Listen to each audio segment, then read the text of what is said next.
चत्तारी मंगलम अरिहंता मंगलम सिद्धा मंगलम साहू मंगलम केवली पनत्तो धमो मंगलम चत्तारी लुगुतमा अरिहंता लुगुतमा सिद्धा लुगुतमा साहू लुगुतमा केवली पनत्तो धमो लुगुतमा चत्तारी शरणं पौजामि अरिहंता शरणं पौजामि सिद्धा शरणं पौजामि साहू शरणं पौजामि केवली पनत्तो धमो शरणं पौजामि चार शरण चार मंगल चार उत्तम करे जे भवसागर थी तरे ते सकल कर्म नो आणे अंत मोक्ष तना सुखले अनंत भाव धरीने जे गुण गाय ते जीव तरीने मुक्ति जाय संसार माई शरण चार अवर शरण नहीं कोई जे नर नारी आदरे तेने अक्षय अविचल पद होय अंगूठे अमृतव से लब्धि तना भंडार गुरु गौतम ने समरिये सो सदाय मनोवांछित फलदाता दीनालय आवो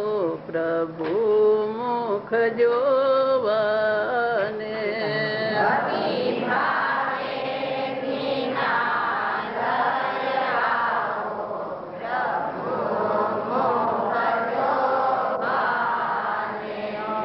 भवि भावे दीनालय आवो प्रभु मुख जोवने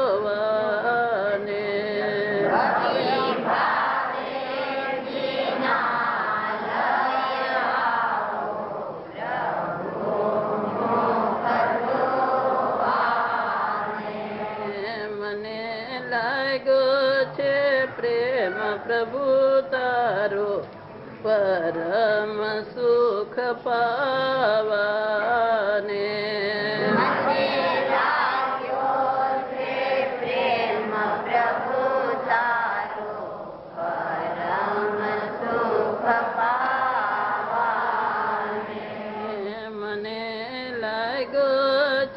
प्रेम प्रभु तारो परम सुख पावाने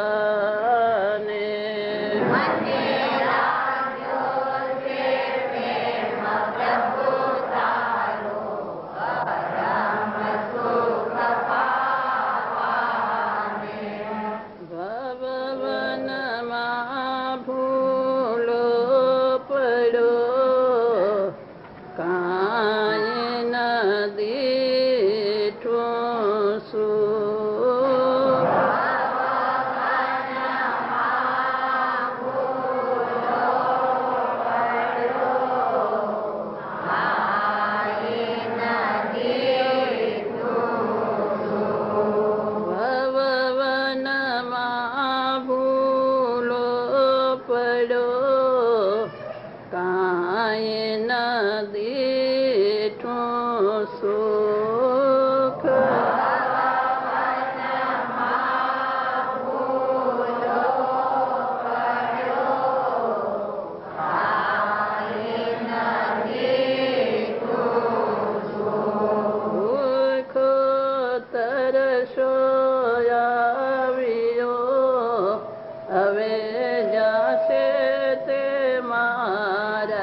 परम सुख पावाने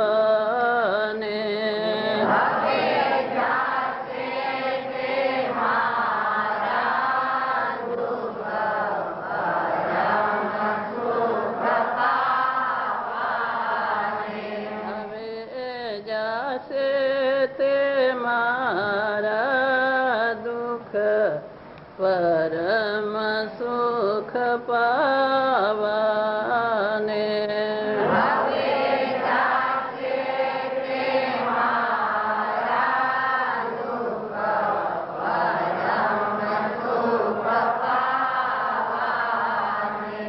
भवि भावे दीनालय आवो प्रभु मुख जोवने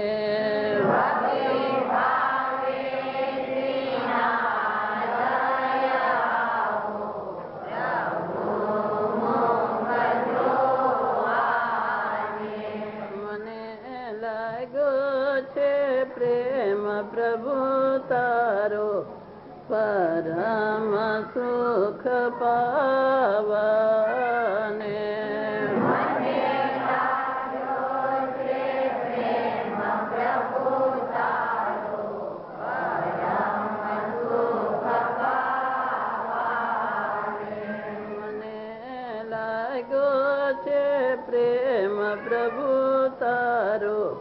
परम सुख पावाने।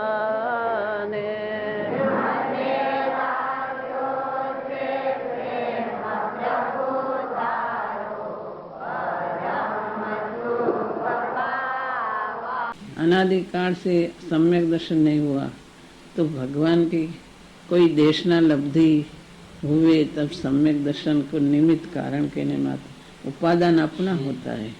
कोई भगवान का कोई गुरु का ऐसी वाणी सुने तो अपने स्वरूप को समझते, पर वो समझाने में निमित्त, समझाने में वो कर नहीं देता है, पर अपने पुरुषार्थ से होता है तो भी वो निमित्त होता है। एक कर नहीं देता है, वह उपादान अपना तो भी निमित्त होता है भगवान का। इसलिए भगवान की वाणी को सुने तो अपने आत्मा को समझ में आता है, आत्मा को समझे वे भगवान को समझते। ऐसा निमित्त उपादान का संबंध है। निमित्त उपादान का संबंध बिल्कुल नहीं है, ऐसा नहीं है। राग बिल्कुल होता ही नहीं, ऐसा द्रव्य दृष्टि में नहीं, पर्याय में होता है। इसलिए प्रशस्त राग आता है और उस निमित्त उपादान का संबंध है। इसलिए ऐसा संबंध ऐसे पर्याय दृष्टि से विचारना और द्रव्य दृष्टि से विचारना। तो जितेंद्रिय वाला द्रव्य दृष्टि से कहा, ये द्रव्य दृष्टि का, वहाँ पर्याय दृष्टि से, वहाँ पर्याय निमित्त का ज्ञान करा, निमित्त उपादान का संबंध का ज्ञान कराया है। किया है अब इस गाथा की टीका में कि जीव आदि 7 तत्व है, तो जीव आदि तत्व भी है इसमें, मतलब क्या जीव भी आता है उसमें?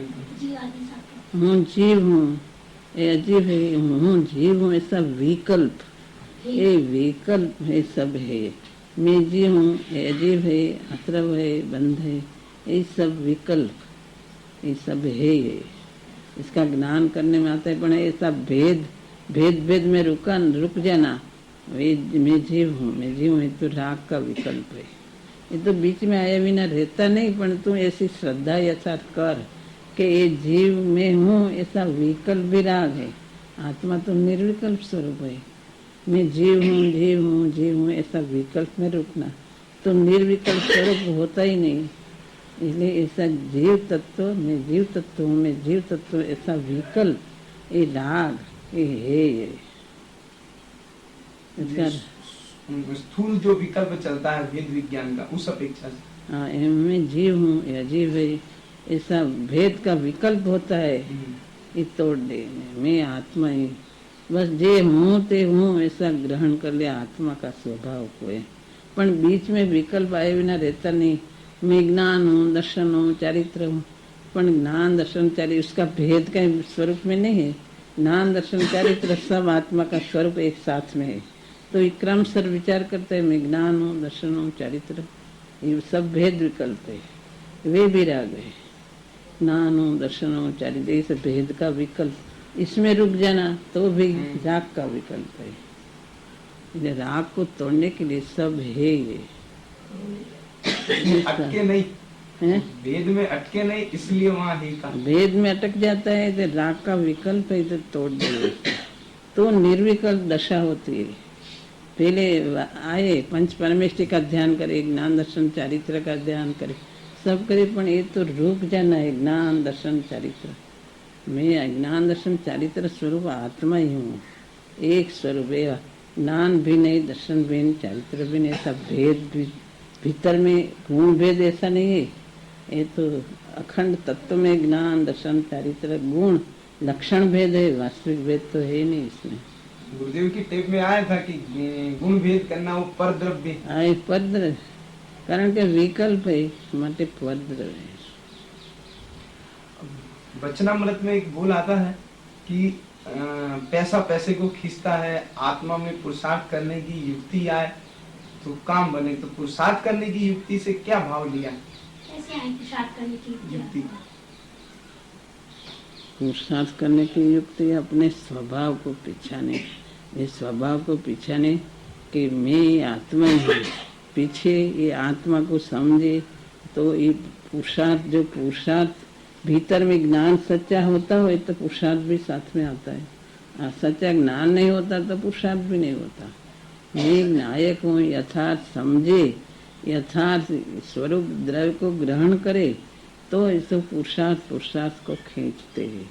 स्वभाव को समझे तो स्वभाव को ग्रहण करा तो इसके साथ में पुरुषार्थ भी होता है। पुरुषार्थ को खींचते हैं। मूढ़ी हाथ में आई तो इस साथ में सबको लाते हैं। ऐसे स्वभाव ग्रहण करा, द्रव्य का स्वभाव को ग्रहण करते तो साथ में पुरुषार्थ भी आता है। रुचि अनुयाय वीर्य। हाँ, रुचि अनुयाय वीर्य, जैसे रुचि ऐसा पुरुषार्थ होता है। इस तरह से इंसान जी ने ये बताया कि 4 भाव भी हैं, क्षायिक भाव को भी है बताया हमको कि उसमें क्षायिक भाव को यही बताया है। एक क्षायिक भाव भी है, पूर्ण इसका स्वरूप है ही नहीं। क्षायिक भाव तो केवल ज्ञान प्रकट होता है, इसको क्षायिक भाव कहते। क्षायिक भाव का विकल्प है ऐसा। मैं केवल ज्ञान स्वरूप हूँ, मैं केवल ज्ञान स्वरूप हूँ, ऐसा विकल्प अपना ऐसा विकल्प नहीं करना। सब विकल्प है। हाँ? सब विकल्प जाल है। सब विकल्प जाल है। एकदम अखंड द्रव्य को कैसे ग्रहण करें? हाँ, ऐसा अखंड द्रव्य को ग्रहण करना।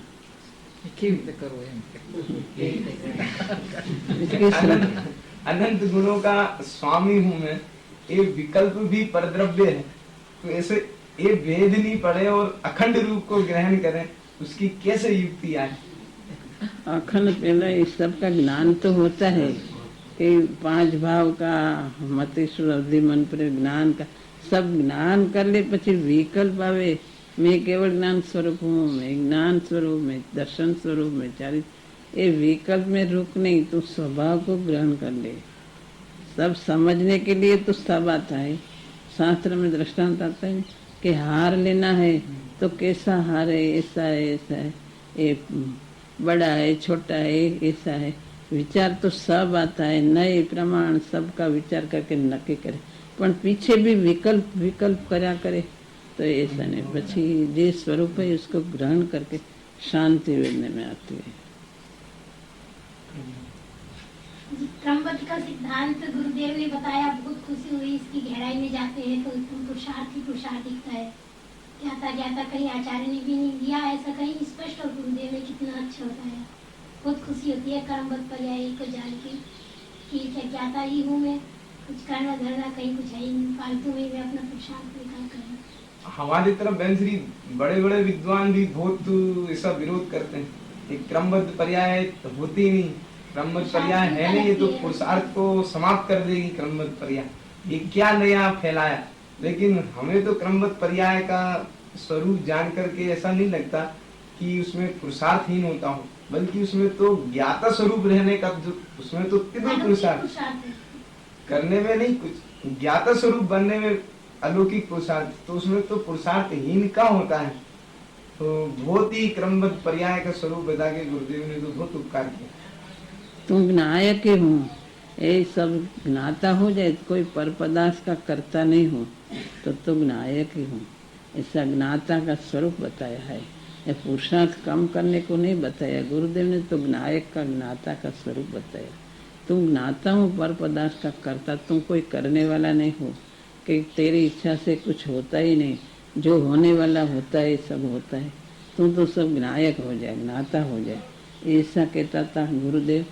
और लोग समझे नहीं तो क्या करता है कि क्रमबद्ध એટલે क्या करता है कि ये सब भाव होता है, सब क्रमबद्ध, अशुभ भाव सब क्रमबद्ध पण ज्ञाता तो हुआ ही नहीं। अरे पुरुषार्थ मंद करके बैठ जाता है, ज्ञाता नहीं हुआ और सब क्रमबद्ध करते हैं, सब ऐसी शुष्कता करते हैं। पर ऐसा नहीं करना, ज्ञाता हो करके मैं ये सब होने वाला सब होता है ऐसा करना। ऐसे नीचे पड़ने को गुरुदेव ने नहीं बताया, गुरुदेव ज्ञाता का होने को बताया है। ज्ञाता हो जा। पुरुषार्थ के क्रमबद्ध के साथ में पुरुषार्थ रहता है। मैं ज्ञाता हूँ, ज्ञाता का पुरुषार्थ रहता है, वो क्रमबद्ध है। जो साथ में पुरुषार्थ नहीं रहता है वो क्रमबद्ध समझा ही नहीं है कुछ। जो सर्वज्ञ स्वभाव की प्रतीति पूर्वक क्रमबद्ध को समझेगा तो उसको तो एकांत पुरुषार्थ नजर आएगा। ऐसा पुरुषार्थ इसमें आता ही है। भगवान ने देखा है क्रमबद्ध पुरुषार्थ के साथ में देखा है। भगवान पुरुषार्थ, जो जीव पुरुषार्थ करता है उसका भव का अभाव होता है। जो ज्ञायक का पुरुषार्थ करके ज्ञाता होता है उसको भव का अभाव होता है।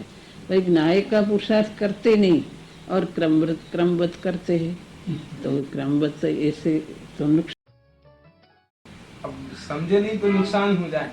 समझे सवेरे में वो इंद्रिय विषय, इंद्रिय ज्ञान को परद्रव्य कह के छुड़ाया, भगवान की दिव्य ध्वनि को भी छुड़ाया, तो ऐसा सुन के वो शास्त्र श्रवण करना छोड़ दे तो अपना ही नुकसान होने वाला। नुकसान हो जाए तो पर्याय का ज्ञान छोड़ दे तो नुकसान हो जाए।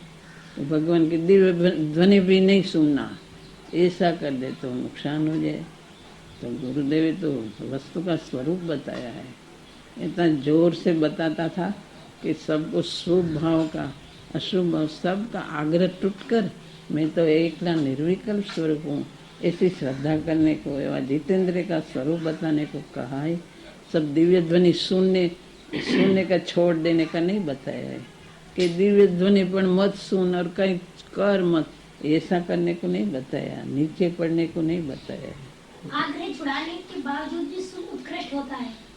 यदि गुरुदेव को सही हम अर्थ में समझे तो आग्रह छुड़ाने के बावजूद भी सुख उत्कृष्ट होता है, जो आग्रह सही कालों को नहीं होता।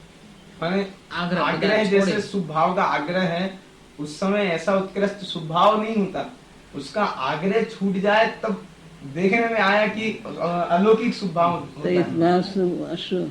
इसका अलौकिक होता है। शुभ भाव को आग्रह है कि शुभ भाव करना, ऐसी क्रिया करना, ऐसा करना, तो ऐसा भाव होता ही नहीं होता।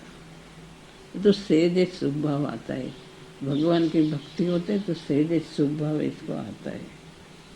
जिसने केवल ज्ञान प्रकट किया है वितरागी भगवान, इसके ऊपर भक्ति आया बिना रहते, जब वितराग नहीं हुआ तब इसको भक्ति प्रशस्त राग सब आता है। गुरुदेव ने तो पर्याय को गौण करके द्रव्य का स्वरूप बताया है, उसको समाप्त खलास करके नहीं बताया, खलास नहीं करना बताया। इसके चारे तरफ से वाणी जो सुनने में आवे तो इसमें चारे तरफ कुछ सब आता है गुरुदेव की वाणी में। ज्ञानी की अंतरंग और बाह्य कैसी दशा होती है इसका प्रकाश, ज्ञानी की अंतरंग और बाह्य दशा कैसी होती है? इसके अंतरंग की दशा तो दूसरी प्रकार के भेद ज्ञान की धारा रहती है, इसको निरंतर सहज रहती है। इसका नायक की धारा जो विकल्प उठते सबसे नायक नायक नायक, विकल्प रूप नायक नहीं, परिणति रूप नायक। जैसे एकत्व बुद्धि अनादि से चल रही, इसको भेद ज्ञान की परिणति सहज चल रही है, ये चले इसी सहज पुरुषार्थ से सहज इसके वेद ज्ञान की परिणति सहज चलती है। और बाहर में सब देखने में आते हैं, इसका अंतर तो जो ग्रहण करे उसको पकड़ने में आते, बाकी बाहर से तो सम्यक दर्शी ज्ञानी गृहस्थाश्रम में होवे तो इसका परिचय हुए तो ख्याल में आवे कि इसका हृदय के भीतर में क्या है। बाहर में तो सब गृहस्थाश्रम में पड़ा तो पहचानने का मुश्किल पड़ता है कि क्या है ये। बाहर से तो बाह्य दशा देख के पहचान में नहीं, अंतरंग की दशा इसको परिचय करे तब ख्याल में आता है। छाया सम्यक दृष्टि चक्र चलाते हुए, हाँ चक्र चलाते हैं तो बाहर से तो देखने में नहीं आता, इसका अंतर क्या है वो इसकी परिणति इतनी ज्ञान सम्यक दृष्टि के ज्ञान वैराग्य की शक्ति कोई भीतर में कोई अलौकिक होती है, ऐसे ज्ञान की और वैराग्य की शक्ति बहुत अलौकिक होती है भीतर में से। आपके वचनामृत में भी ज्ञान और वैराग्य की धारा का कई बार उल्लेख है, अभी आपने भी बोला ज्ञान वैराग्य, तो ज्ञान और वैराग्य साथ चलता है ज्ञानी के जीवन में, उससे क्या भाव लेना? ज्ञान सच्चा ज्ञान वस्तु का क्या स्वरूप है। मैं नायक हूँ, विभाव मेरा स्वभाव नहीं है, मैं तो नायक स्वरूप हूँ। ऐसे नायक को यथार्थ पहचान करके इसे नायक को ग्रहण करके इससे विरक्त होता है, विभाव से विरक्त हो गया, सब विभाव से विरक्त हो गए, वैराग भीतर में से न्यारा हो गया। जो जो कार्य होता है बाहर में और भीतर में जो जो विकल्प सबसे न्यारा हो गया है, ये कोई अलौकिक न्यारा हो गया है। इसे ज्ञान भी कोई अलौकिक नायक ग्रहण करके इसे ज्ञान की और वैराग की धारा निरंतर चलती है। इसका हृदय ऐसा शुष्क नहीं होता, वैराग्य और ज्ञान की धारा निरंतर चलती है। गृहस्थाश्रम में हो तो मैं कभी मुनि हूँ, कभी केवल ज्ञान होवे, इसकी भावना और वारंवार भीतर में जाने की भावना, इसके अंतर में से बहुत है। परिणति तो निरंतर चलती है इसकी। कभी कभी निर्विकल्प दशा होती है और भेद ज्ञान की धारा निरंतर रहती है। शुष्क नहीं रहता, शुष्क नहीं होता, शुष्क नहीं होता है। इसीलिए कहा है कि द्रव्यानुयोग और चरणानुयोग की मैत्री जीवन में चलती। द्रव्यानुयोग द्रव्य को स्वरूप को ग्रहण करा और चरण इसमें साथ में परिणति भी इसकी शुद्ध रूप रहती है। जितनी परिणति इतनी शुद्धि होगी इतनी तो साथ में रहती है। इसको नानी को हृदय में अशुभ तो गौण हो, शुभ भाव रहता है, परंतु बाहर क्रियाओं में तो देखने में आता है, पर इसका रस टूट गया है ज्ञानी का।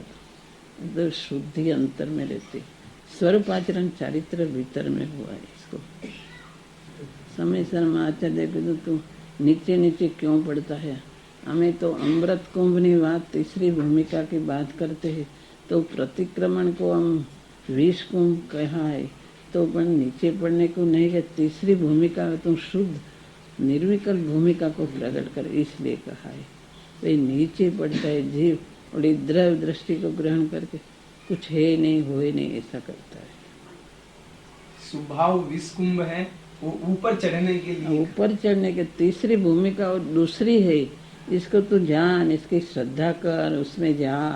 इसके लिए अशुभ में जाने को नहीं कहा है। जी कहीं ना कहीं अटक रही है अनादिकाल से। यहाँ अटकी जाए थे जीव, क्या न क्या है। तो ये एक बात ग्रहण करे दूसरा को छोड़ देता है, सब नक्की नहीं करते। तो ये भावना है कि गुरुदेव का सानिध्य भी हमें मिला और आपके साक्षात अमृतवाणी सुनने को मिली, तो हम अपनी हमारी परिणति भाई से हटके स्वरूप में चली जाए तो ही हमारा जीवन सफल है। ऐसी भावना है अंदर। ऐसी ये आपकी भावना देशना कर- खाली नहीं जानी चाहिए, ये पूर्ण होनी चाहिए। हमें स्वरूप की प्राप्ति होनी चाहिए जल्दी शीघ्र। वो सब પેલા यथा श्रद्धा, यथा रुचि और यथा निर्णय सब यथार्थ करके इसका निश्चय કરીને पीछे આગળ जाता है। यथार्थ श्रद्धा चारे पढ़ के नक्की करे कि मैं के कौन हूँ, मैं एक नायक स्वभाव, मेरा द्रव्य गुण पर्याय कैसा है, एक उद्गल विभाव सब कौन है, ऐसा यथार्थ भीतर में से निश्चय करके ऐसी रुचि बढ़ाने विरक्त हुए विभाव से तब होता है। तो पुरुषार्थ करे तो उनको तो मिलते थे कि कोटा में गुरुदेव उन्होंने तो दर्शन कर लेते गुरुदेव के, हम नहीं कर पाए। એમને કોટામાં દર્શન ગુરુદેવ ના થયા હતા ભાઈને એ કે મને નથી થયા। वेंसरी 75 में 75 कोटा शिविर लगा था। अच्छा मेरे को कुछ मालूम नहीं था, मामा जी के माता जी के साथ आया था ऐसे ही साधारण।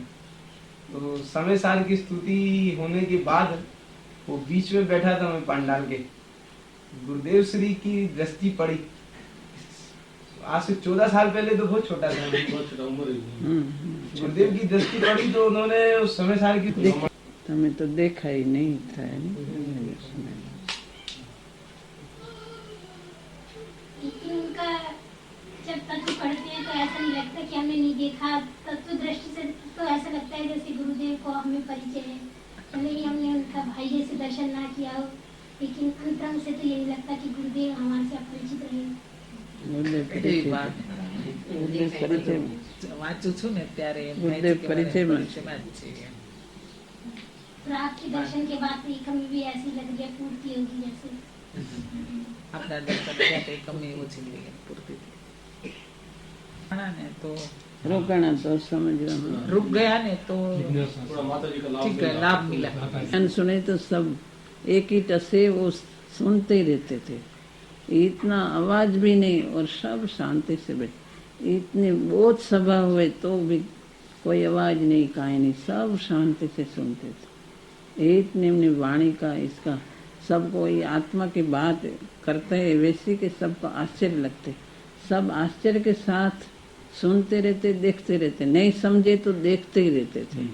इसकी वाणी ऐसी थी, इसकी आत्मा की बात करें इतना प्रभावशाली, और इसकी वाणी भी ऐसी। इतना सब होते हुए भी धनश्री उन पे करुणा आती है जो लोग अभी गुरुदेव का विरोध करते हैं। हमें तो बहुत सहन करना पड़ता है, मंदिर में घुसने नहीं देते। अभी 1 साल पहले तो ऐसा इसी पिछले बरस में ऐसे जूता मारने लगे थे, बदमाशों को लाके खड़े कर देते, वैसे दूर से बोलते वो देखो 25वां तीर्थंकर आया, हमारे को निकलना मुश्किल हो जाता। बहुत प्रतिकूलताओं में रह करके भी गुरुदेव का तत्व ऐसे खून में मिला हुआ है तो बदलाव नहीं आता, नहीं तो बदल जाए जीवन। इतना विरोध करते हैं, खुला ऐसा गुरुदेव को बोलते हैं, गालियां देते हैं, हृदय फट जाता है।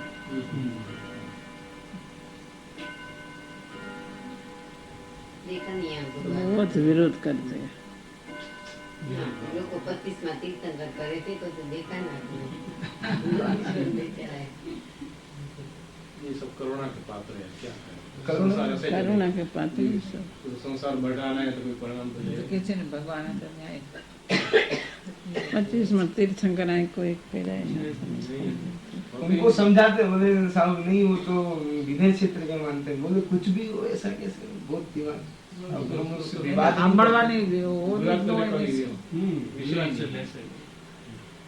विरोध तो पहले से ही था, परंतु अभी बहुत ज्यादा इसलिए बढ़ गया। शास्त्र फेंक देंगे, ऐसा कर देंगे। अब तत्व में तो कहीं उनको बता नहीं सकते, वो उनकी हिम्मत नहीं, बताएं तो अपन प्रमाण दे सकते हैं, लेकिन इस बात के लिए तो अपन तो चुप रहे।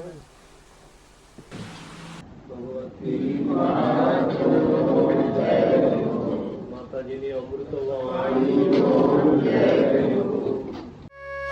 यह स्वर्णपुरी अति पावन है।